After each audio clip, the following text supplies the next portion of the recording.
65 से 70% महिला टीचर्स काम करती हैं। शिक्षक शिक्षकों के लिए शौचालय की व्यवस्था नहीं है। उनके लिए एक अलग से शौचालय न देना एक बहुत बड़ा दुर्भाग्यपूर्ण है।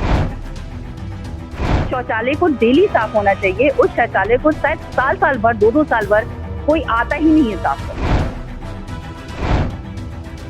ये कहीं ना कहीं फेल्योर हमारे व्यवस्था की है। हर विद्यालय में महिला शिक्षक शिक्षिकाओं के लिए वॉशरूम की व्यवस्था जरूर होनी चाहिए। यूपी में बेसिक शिक्षा विभाग के स्कूलों में पढ़ाने वाले अधिकांश शिक्षकों के लिए मुस्कुराते हुए बच्चों को पढ़ाने वाली व्यवस्था शायद नहीं है। स्क्रीन पर आप यह आदेश देख रहे हैं। तारीख है 25 फरवरी 2026, जिसमें साफ लिखा है कि परिषदीय विद्यालयों में शिक्षकों के लिए पृथक शौचालय की व्यवस्था का कोई भी प्रावधान नहीं है। यानी शिक्षक हो या शिक्षिका, उन्हें बच्चों के लिए बनाए गए शौचालय पर ही निर्भर रहना होगा।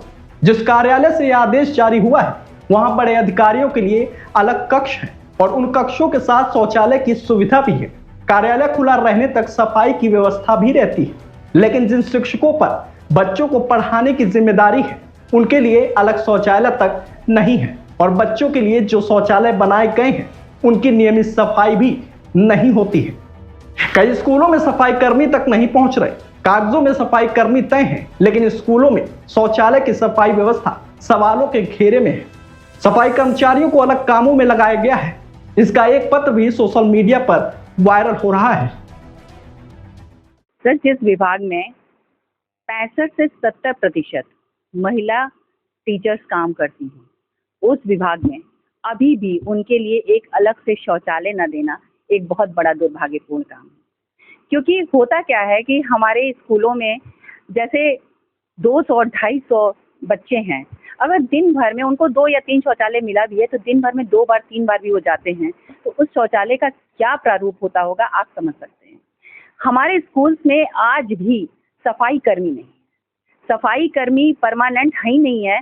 और जिस शौचालय को डेली साफ होना चाहिए, उस शौचालय को शायद साल भर 2-2 साल भर कोई आता ही नहीं है साफ करने के लिए। ऐसे शौचालय की क्या दुर्दशा होती होगी आप समझ सकते हैं। और हमें अलग से शौचालय इसलिए नहीं दिया जाता कि ऐसा ना हो कि हम अपने शौचालय साफ करा लें और बच्चों के ना कराएं। ये कहीं ना कहीं फेल्योर हमारे व्यवस्था की है कि उन्होंने आज तक एक परमानेंट सफाई कर्मी स्कूल्स को नहीं दिया, जिसका खामियाजा हमारी टीचर्स भुगत रही हैं। वो टीचर्स जो 2 घंटे 3 घंटे एक तरफ का रास्ता तय करके जाती हैं, 6 घंटे स्कूल में रहती हैं, फिर 2 घंटे 3 घंटे रास्ता तय करके आती हैं, उन्हें एक शौचालय न देना कितना दुर्भाग्यपूर्ण बात है, ये आप समझ सकते हैं। महीने के उन विशेष दिनों में जब हमारी शिक्षिकाओं को चेंज करने के लिए जगह नहीं मिलती है, उनके बॉडी में तमाम इतना वो सेंसिटिव समय होता है कि तमाम तरीके के इन्फेक्शंस हो सकते हैं, ऐसे में एक साफ शौचालय न मिलना आप समझ सकते हैं कि कितना दुर्भाग्यपूर्ण बात है। साथ में जो बच्चे हमारे स्कूल में हैं, क्या उनको भी साफ शौचालय नहीं मिलना चाहिए? हमारे स्कूल में आज भी सफाई कर्मी नहीं आते हैं। मैं अपने स्कूल की भी बात बता रही हूँ कि 5 साल से आज तक मेरे यहाँ एक भी सफाई कर्मी नहीं आया जब से मैं नगर निगम में हमारा स्कूल आया है। जब हमारा स्कूल ग्रामीण में था तो यदा कदा आ भी जाते थे, लेकिन नगर निगम में आने के बाद आज तक नहीं आया। यहाँ सवाल सरकार की मंशा का नहीं है। सरकार की प्राथमिकता में शिक्षा शामिल है और सरकार ने उसके लिए पूरा खजाना खोल रखा है। लेकिन सवाल यह है कि शासन स्तर से व्यवस्था और बजट तय होने के बाद उसे जमीन पर लागू करने और उसकी निगरानी करने वाले अधिकारी आखिर क्या कर रहे हैं। जब सफाई कर्मी कागजों में मौजूद हैं तो स्कूलों के शौचालय गंदे क्यों हैं? अगर सफाई कर्मी स्कूल नहीं पहुंच रहे हैं तो इसकी निगरानी कौन कर रहा है? और अगर शिक्षक अपने स्तर पर सफाई की व्यवस्था करने को मजबूर हैं तो जिम्मेदार अधिकारियों की जवाबदेही कब तय होगी? एक आदेश जारी हुआ है, इसमें सभी स्कूलों में स्वच्छता दिवस मनाने का आदेश था, मनाया भी गया। ऐसे में सरकार की व्यवस्था के क्रियान्वयन के लिए जिम्मेदार जिला और प्रखंड स्तर के अधिकारियों की रुचि और काम करने के तरीके पर सवाल उठना लाजमी है। मैं विनय कुमार सिंह, प्राथमिक शिक्षक प्रशिक्षित स्नातक एसोसिएशन का मैं प्रदेश अध्यक्ष हूँ। एक बहुत बड़ी समस्या हम पूरे प्रदेश में है, जिसमें हम शिक्षक शिक्षिकाओं के लिए शौचालय की व्यवस्था नहीं है। बालक के शौचालय है, बालिकाओं के लिए शौचालय है, परंतु शिक्षक शिक्षिकाओं के लिए शौचालय की व्यवस्था नहीं है। इतना वर्ष बीत गया, बहुत सारे आमूलचूल परिवर्तन किए गए विद्यालयों में।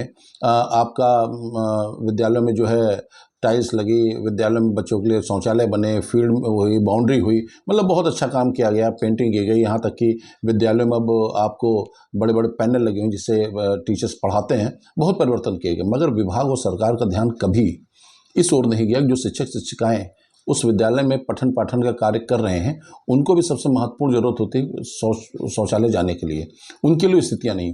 कई ऐसे अधिकारी हैं, हम तो उनके ऐसे अधिकारी को हम क्या कहें, वो ये अपने डिस्क्राइब करते हैं कि नहीं, जो बच्चों के लिए बनवाया है उसी में चले जाएं। हम ऐसे अधिकारी से पूछना चाहते हैं कि कभी ऐसे स्तर पर जाना पसंद करेंगे? नहीं पसंद करेंगे। कहना बहुत आसान होता है, मगर जो प्रैक्टिकल होता है अलग होता है। तो उनको ऐसी बातें नहीं कहनी चाहिए। विभाग को इस पर ध्यान देना चाहिए कि शिक्षक शिक्षिकाओं के लिए, जिसमें हमारे यहाँ हमारे बेसिक विभाग में 70% महिलाएँ हैं, कई कई जनपद में तो 80% महिलाएँ हैं। और ऐसी महिलाएँ जो कम पानी पीती हैं, कईयों को मैं जानता हूँ, कई तो हमारे संगठन में जुड़ी हुई, कम पानी पीती, इसलिए कम पानी पीती उस दरमियान इनको शौचालय ना जाना पड़े।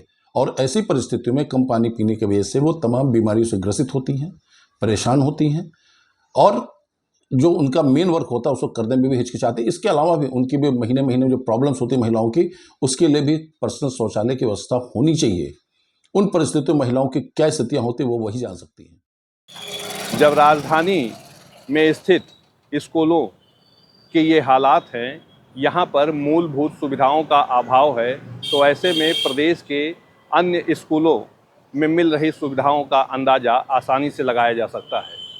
आज हमने टीचर और बच्चों की इन समस्याओं को लेकर स्कूल शिक्षा की महानिदेशक से भी मिलने का प्रयास किया, लेकिन मुलाकात नहीं हो पाई। वीरेंद्र पांडे, अमृत विचार, लखनऊ।